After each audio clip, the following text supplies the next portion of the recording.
What's good, y'all? This Broken Theory. Today we got my boy CASHONABLE from Atlanta. What's good, brother? What's good, my brother? How you feeling? Doing good. Well, I'm blessed.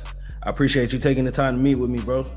Hey, I appreciate you having me on the show, bro. No problem, man. Hey, so we're gonna get straight into it, man. I want to get into like what inspired you rapping and what was like your early influences when you first started, and who are you inspired by now?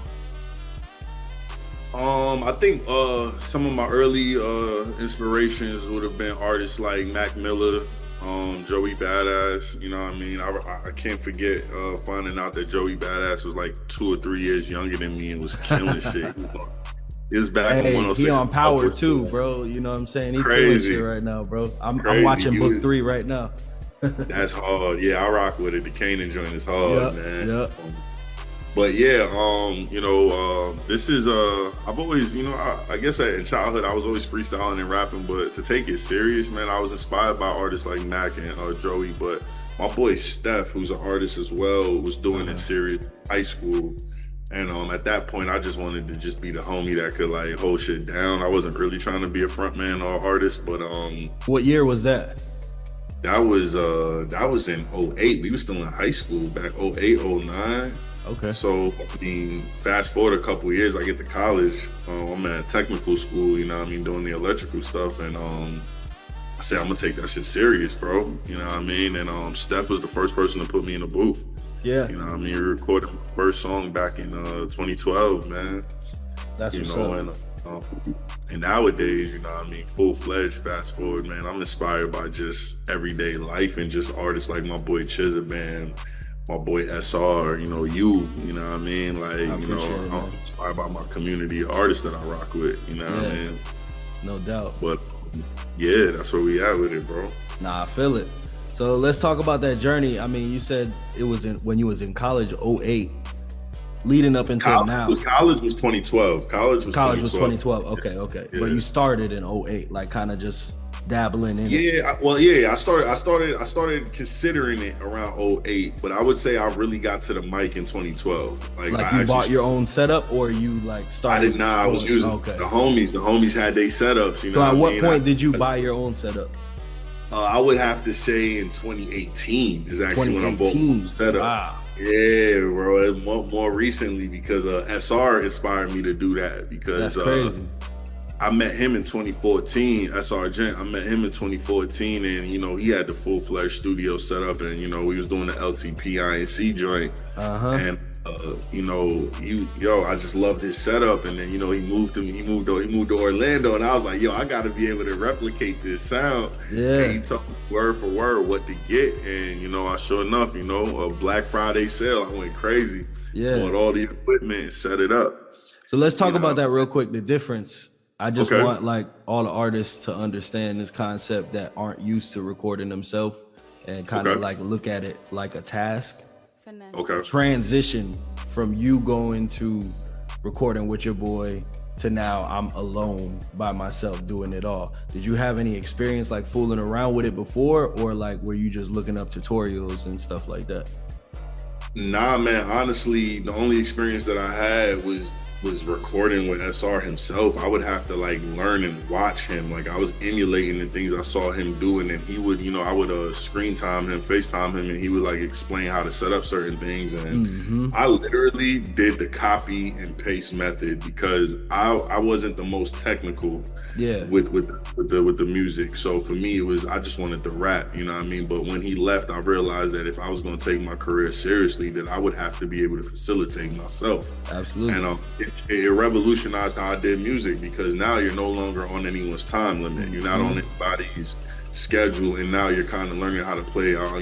Pro Tools is how I started. Most people start with FL or Reason or Logic. I was Pro Tools because I was trying to go industry standard. Yeah, and I didn't learn a software that wouldn't translate to what needed to be mixed and mastered. So for me, based off of my limited information at that time, I was told that Pro Tools was the way to go. So I just learned how to record, off of Pro Tools. Just for all of the people out there that are listening, you know what I'm saying?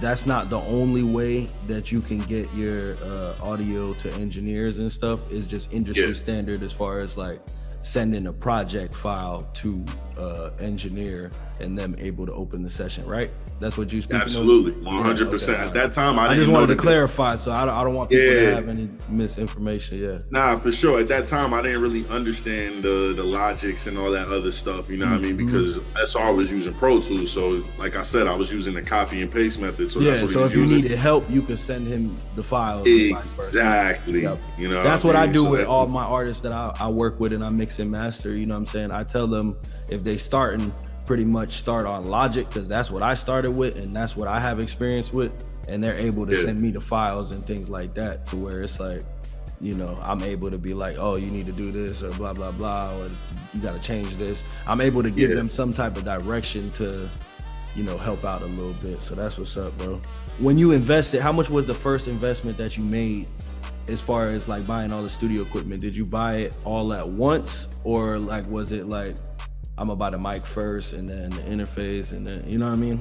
So I'm gonna be honest, what took me so long to buy my own setup is that, you know, I've got, my brain works a little bit different, man. I've got the whole get everything in one shot mentality. And, you know, like I said, I was recording with SR back and forth to 2014. I could have done it back then, but they didn't have the money to do it, right?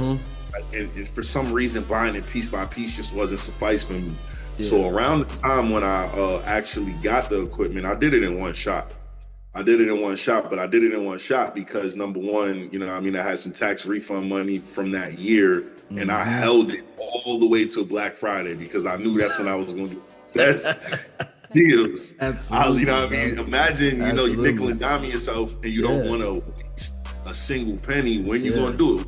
In the Cyber Mondays, the Black Friday. Black Friday, get that weekend from Black Friday to Cyber Monday, bro, I cashed out on everything I needed. The monitors. How much you think you spent?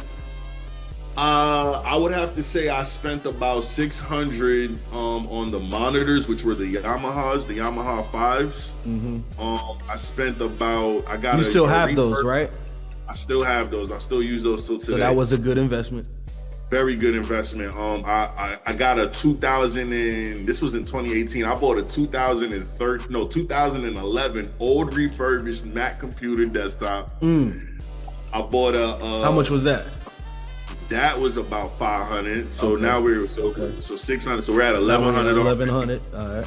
Right now, remember, guys, I told y'all I had to save my refund money. So my budget was probably like $3,000 because that's what SR told me I was gonna need. That's not for everyone. You can start a studio. Yeah. That's what I had in my mind. You feel me? So now, granted, you can get a studio set up for much less than that nowadays, right? Yeah, I would say probably maybe like 500 at the lowest to do it. Yeah, 100%. Properly. Get you an interface, some speakers, headphones. Exactly, but I was emulating a sound. I wanted to copy and paste, so I had to duplicate what SR had, no matter what it cost, right? So that was the goal. It wasn't just to record; it was to get the exact sound that I needed to give to the engineer that we had. You know what I mean? So, and then I had to spend at that time. I bought the Apollo Twin Duo. That ran me close to 1,000. So now you're talking 2,100, right? Total so far. I had to get the mic. The mic wasn't that expensive. I bought an ST Sterling 69. That cost me about $199, and it was a used refurbished mic. I don't even know if they even make those mics anymore.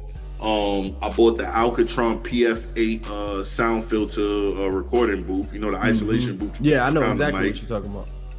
You know, at that time, Chaotica was out going for 200. I'm like, nah, bro. So I spent 50 on the Alcatron, and I still use it till today. You know, I got the Sennheiser headphones. That ran me about 169. I had to get a hard drive. That probably ran me like $80.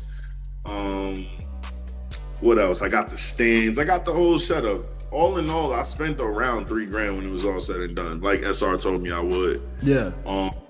And when it was all said and done, bro, I was ready to go. Now, I didn't have the most skills, but I had the setup. So even if I couldn't record, my mindset was, you know, at least I have the studio. I had the lights, I had the whole room, everything was set up so I could get engineers to come in and show things, because now I had home base. I no longer had to run to someone's house or anything. So yeah, that's how we got started. That's what's up, man. So where we just left off, you know what I'm saying? I feel like you're big on ownership. Let's talk about that real quick, so everybody could understand as far as ownership and what that means to you and your story as far as like taking it as serious as you do. Well, ownership came from just being around people who were preaching it. Once again, I mean, I'm probably going to use this name. Yo, y'all going to hear the word SRGen a million times just because when it comes to like this music shit, like that's how I met Cash on, you know what I'm saying? Yeah, so like bro really revolutionized how I looked at myself as an artist. Because at first I was like the every other bright-eyed artist who just wanted to be found and discovered. And he told me, yo, you could discover yourself, bro. Like you need you need to put it into yourself. So ownership really just came from learning and understanding the value of intellectual property.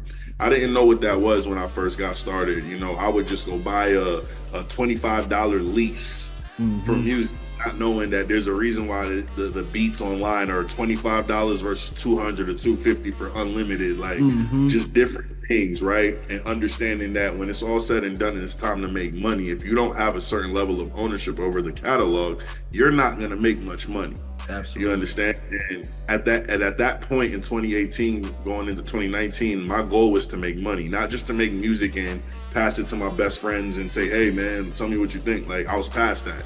At this point, I wanted to take it serious. And not only that, I wanted to make revenue because I had kids at that point. The kids are born in 2017, the twins.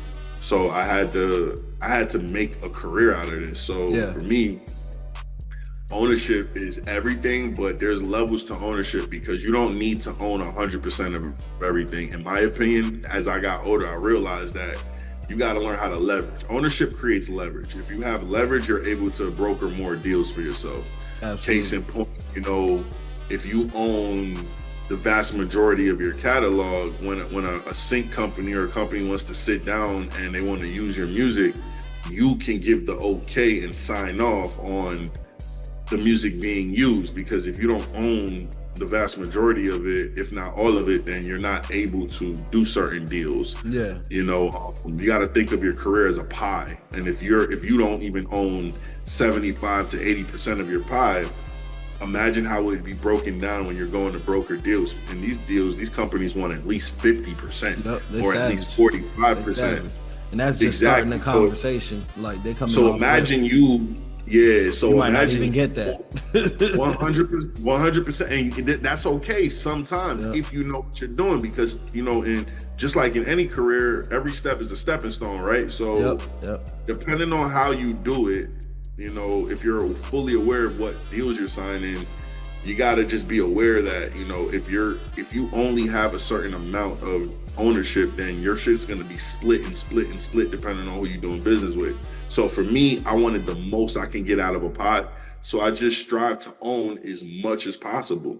Now, lucky for me, I never ran across any predatory deals that I would have to sign or give away any intellectual property. I kind of stayed under the radar and built my catalog, owning music, buying royalty-free instrumentals. That was a big thing, is when I found out that you could get beats royalty-free where you don't even have to give anything to certain producers because they're selling it wholesale. You feel me? Then I learned how to get beats from producers personally, where I would exclusively own them, and we would do partnerships where we would split all of the rights 50-50. You know, they would make 50% of the money, I'd get 50% of the money. Sounds like a perfect deal to me as a person who doesn't make beats. You know what I mean? So all of those little things accumulated together and pushed me to just strive for ownership, because to me, once again, it gave you the most leverage. So absolutely. That's that. You sit down with the big companies, and you know what I mean, you talking about where you're gonna take your stuff to the next level and using their machines and stuff like that. You definitely want to have leverage as a part of like showing them that regardless of what they do, the ball is gonna keep rolling with or without them. You know what I'm saying? Like you stand up on your own 2 feet, it's only gonna grow from there. You know what I'm saying? That's a big thing. But let's talk about your sound, man. Like going from, you know, working with other people to getting your own studio. It seems like you developed your own sound. Let's talk about that process and like recognizing what your style is, your style beats, and like venturing out on your own.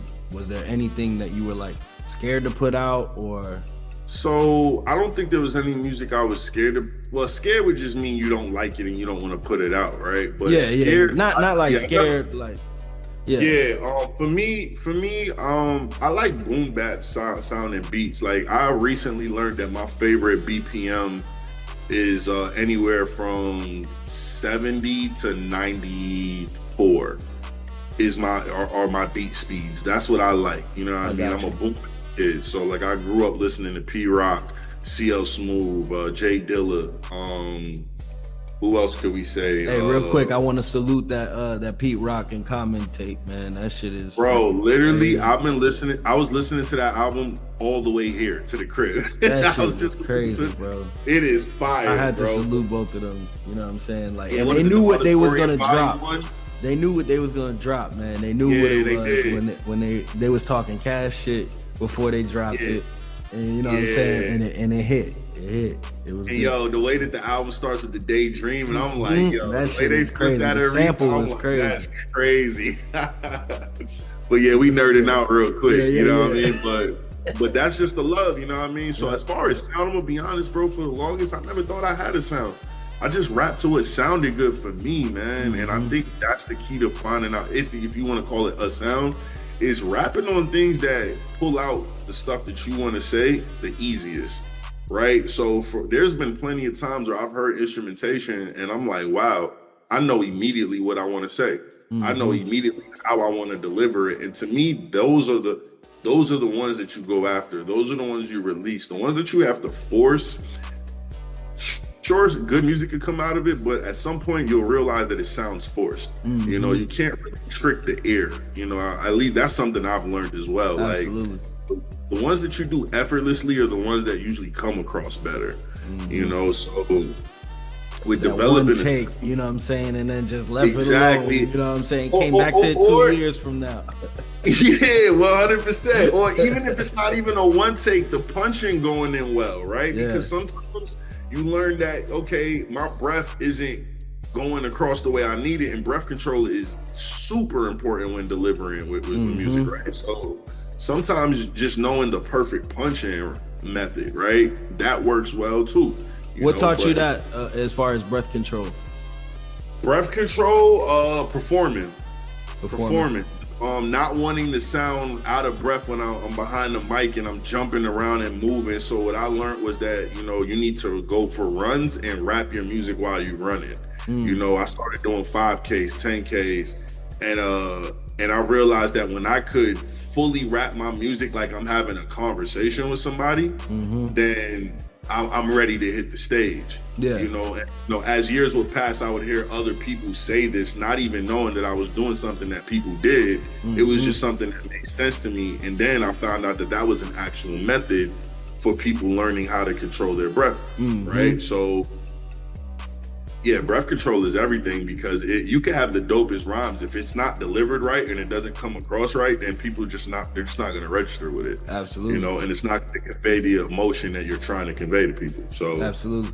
So is that something that altered your songwriting process? Is there certain songs that like you made, and once you realized that, you were like, I'm not even going to perform those anymore because of like I have a standard of like what I want to do as far as my performance, or like what was that process like? Yeah. So I got a pretty sizable catalog right now, and when it comes to performances, I still have specific music I go to, and I'll go back to songs from my first album if I need to. Wow. Because it's about the performance. It's about what I can say the best way. As of recent, I've gone through my entire catalog and I found much more songs that I like that I'm going to be performing, just because I've learned.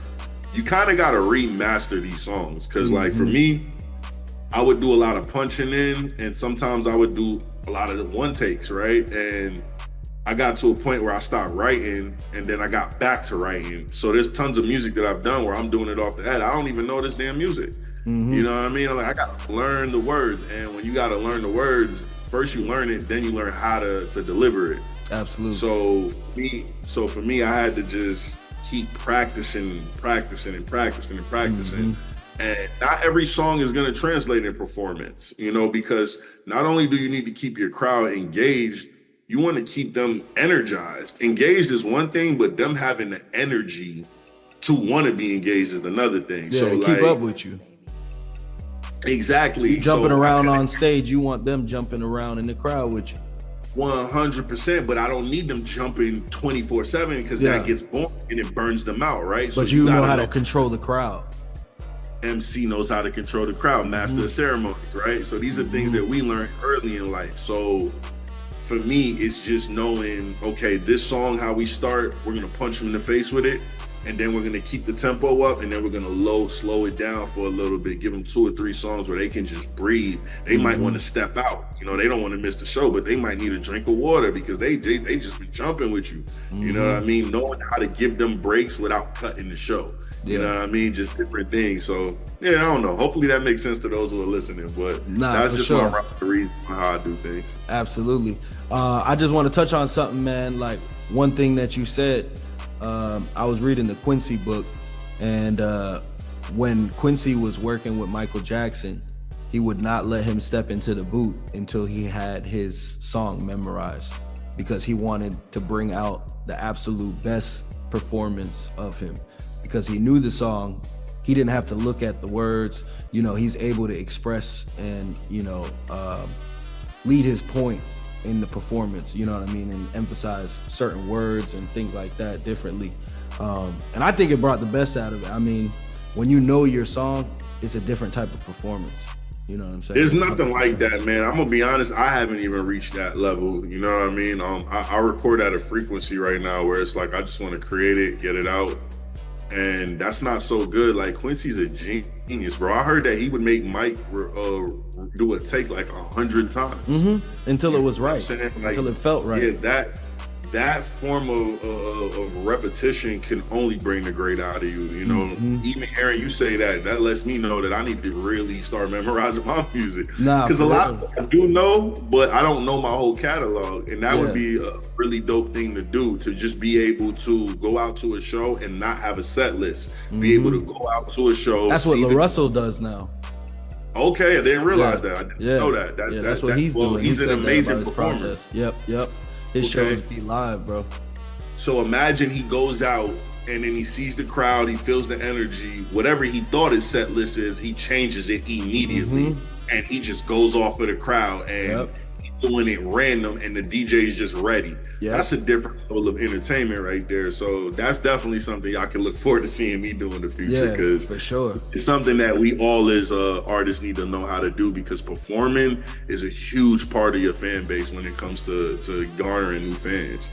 So yeah, for sure. Yeah, I'm looking forward to that camp that I was telling you that I'm putting together for some of the best songwriters that I know of. I want to gather in one central location, and you know what I mean, pretty much I want to try out some of the stuff that I learned in Quincy's book, and just like hold everybody to a certain standard of making music, and just like you know what I mean, try to make the best music as possible. I'm looking forward to it, man. I think you're gonna do great with it. You have a really distinctive talent when it comes to bringing people together. I've noticed that even since the Clubhouse days, you could pack that shit out.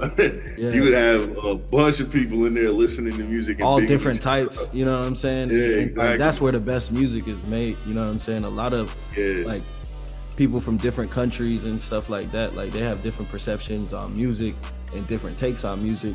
And just like mixing them, like I worked with an Indian artist, and her approach to the music was like crazy, man. You know what I'm saying? Her name is Aditi. I did the song Hello with her. I met her on Clubhouse. And just the way that record came together, man, it was just amazing. Let's talk about collaboration real quick, man. What is your tactics with collaboration, and like what do you see fit as an artist to not like drain you of like what your main focus is? When you say collab, well, when I want somebody to hop on a song, I usually set it up fully for them to hop on. Like I try not to leave much to the imagination. Like if I've got a vision, I'm gonna do the hook if I need to. I'm gonna do the verse. I'm gonna make sure everything sounds good. It's gonna at least be pre-mixed a little bit, and I'm gonna send it off. I never tell the collaborator what I want to hear. I don't believe in that. Because my thing is I'm collaborating with you, which means I need you to give the best of you. If I start giving you a schematic on what you need to say or what topic, you should read that. Exactly. You should be able to hear the hook and the verse and know what I'm expecting, or at least be relatable to the topic. I believe in letting artists do whatever they want to do. I trust the artists that I connect with. So as far as their delivery and their ability, I never question that. To me, it's a no-brainer. And I'm looking to hear if they're gonna kill me on the track, because I'm not like a lot of artists. I want to be murdered on my track. That's why it's a feature. Absolutely. You feature them because you want them to give their absolute best, and you want your fans to say, yo, who is that guy? That's why we share each other's main artist page. That's why when we do releases, I'm a main artist on a feature versus just being a feature, because I want you to get the analytics. I want myself to get the analytics as a feature. Like, there's just a lot of different ways to do this, and you're interchanging fan bases. You know, that's the main point for me with collaboration is I want to garner your fans, and I hope that you garner mine. You know what I mean? So what best way to do that if you're not going to be in person? If you're going to be sending emails, you got to at least set them up for the alley-oop to slam dunk it. And as far as collaboration, go ahead. No. Go ahead, bro. As far as collaborations in person, because then you got the email collaborations and then you got the in person.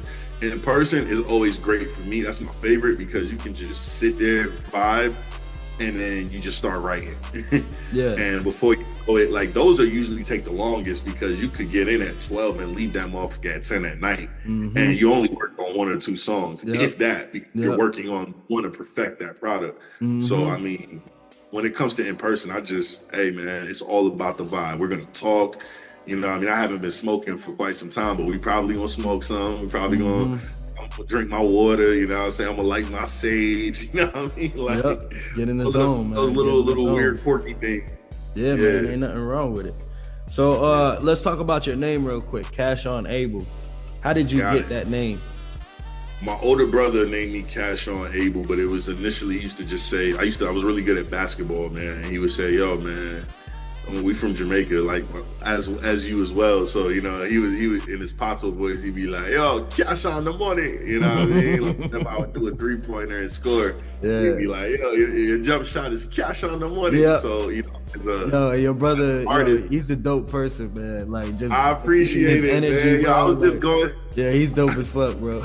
I was just going through the clip you got of him the other day that you gave to me, man. I'm like, yo, this is going on the intro to the new project, bro. I need this.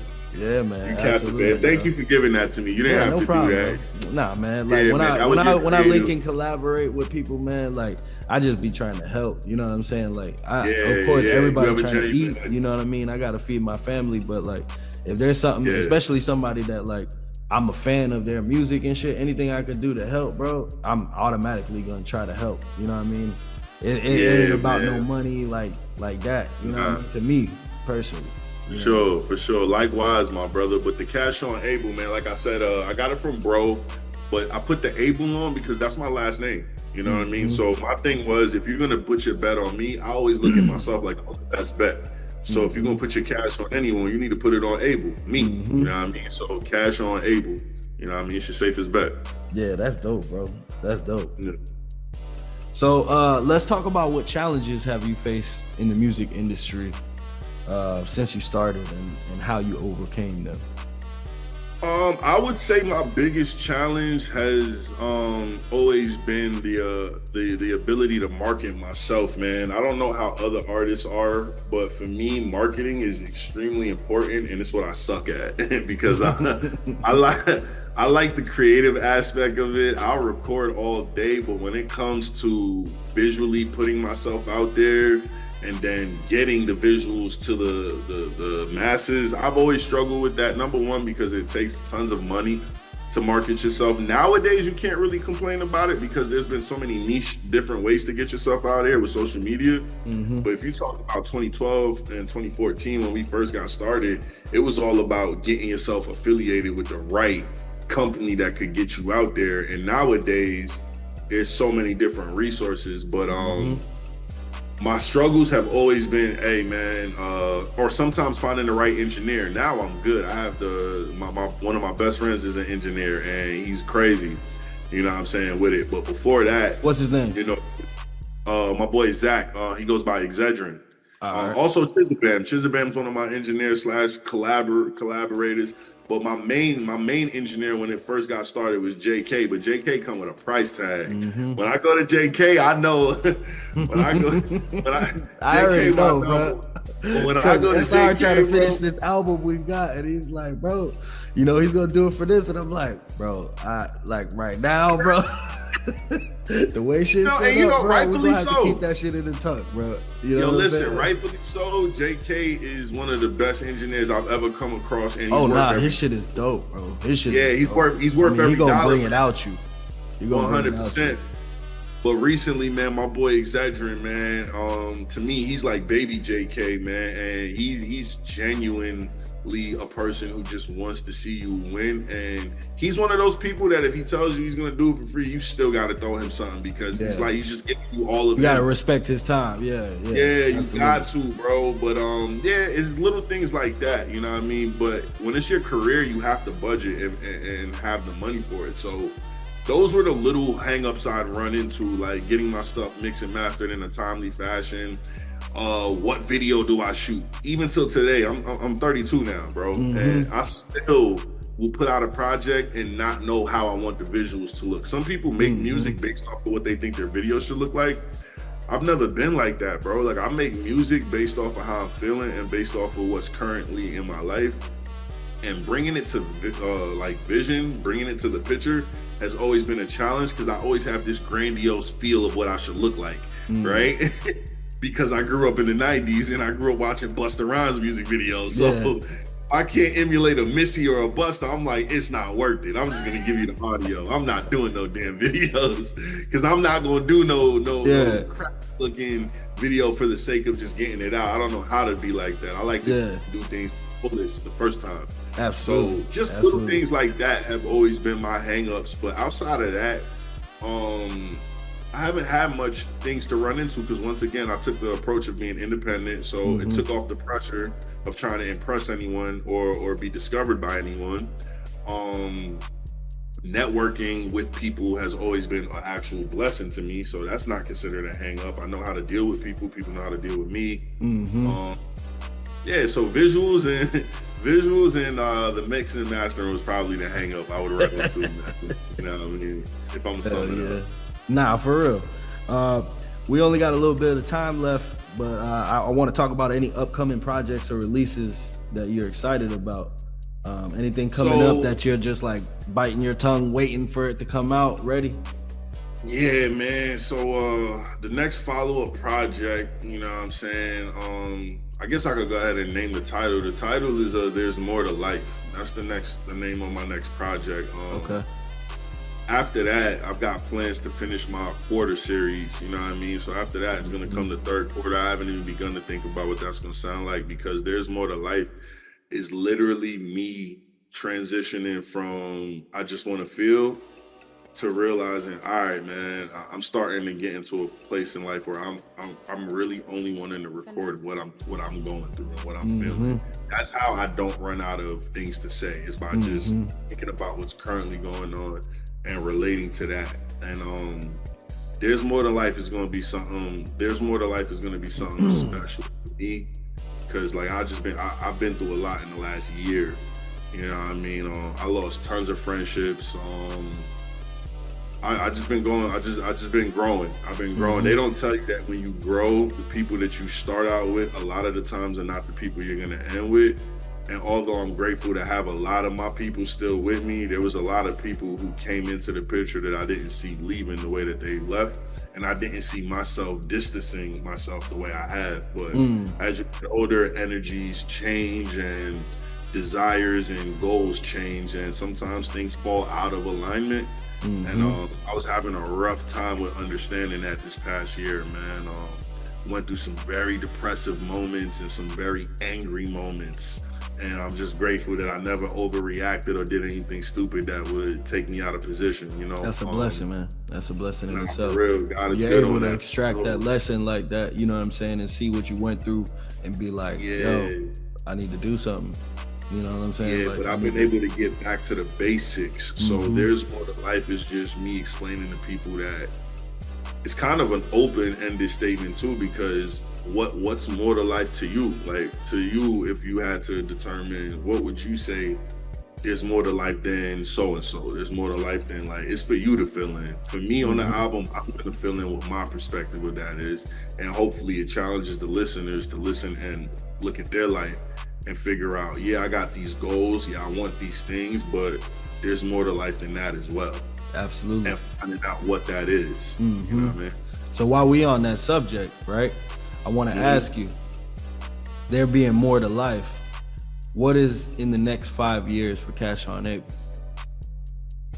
In the next 5 years for Let's call it now. Let's make a time machine real quick so we could go back in a few years and watch how you said you was gonna accomplish everything that you accomplished. Okay, so I'm gonna get really, really deep and in depth in my music career, more than I ever have, because now I'm understanding the power of just being able to push yourself. You know, for the longest, I've relied on a lot of resources from other people. I'm learning to hone my own resources. So in the next 5 years, man, I definitely see my music in a lot of movies, in a lot of shows, mastering the art of getting my music synced. I definitely see myself running a coalition of, similar to the camp that you're gonna do. I'm either gonna be partnered with somebody running the camp, helping artists develop. I definitely see myself, I also do a lot on the outside of music. I have my own limo company, my own transportation company. I've been building that for the last 2 years, and it's been doing marvelous. So I see myself with a fleet of vehicles in the next 5 years, to where, imagine you go to a camp, you know what I mean, that we're hosting, and I got a whole fleet picking you up from the airport. That's fire, you know what I mean? That's fire. I'm gonna get in depth with my cooking. I love cooking. And I'm gonna get a visual for that. You know what I mean? I might have my own cooking show coming. I'm just gonna get really in depth in the creative aspect of who I am and what I am. I'm done searching for the get quick rich schemes, right? Like, I have a talent, I know how to use it, and I have resources, and I'm gonna learn how to apply them to what I have going on, versus just, you know, getting good at something and putting it in a stash and not using it again. Like, in the next 5 years, I definitely see my name as a whole becoming a brand. You know what I mean? Like, the CASHONABLE brand will be synonymous with just love, positivity, energy, seriousness, getting things done. You know what I mean? A safe haven for artists to come rock with. You know, people hear my name, they're gonna think, damn, like, that's like another Lil Russell. You know what I mean? That's another Russ right there. Like, he's doing his thing. So, yeah, that's what I see in the next 5 years. It's kind of hard to really say what it is, but I've got a vision board, and I've been manifesting, and God's good, bro. You know what I mean? All my prayers get answered. God is greatest. He's the best. You know what I mean? All the time. You know what I mean? So, yeah, in the next 5 years, just big things, bro. Absolutely, as you should, man. So we got 1 minute left, man. Is there a message that you want to leave to your fan base, or somebody just starting? What could you say? Somebody just starting, I would say, yo, find out your why first as to why you're doing this, because your why is going to really determine where you end up and how you get to what you get to, right? Because if you don't know why you're doing this and it's just surface level, then you're going to get surface level results. You know what I mean? Because you can speak to an area, we're in this still because we actually love this, and we just genuinely love creating music. Absolutely. And we want to find we search for our community that feels the same. And when we we feel off. Yeah, exactly. You know, to the point where, like, some days, my days are really bad. Why? Because I haven't recorded in 2 weeks. Like, I genuinely love this. I would do this shit for free. You know, I've done it for free for years, right? So find your why.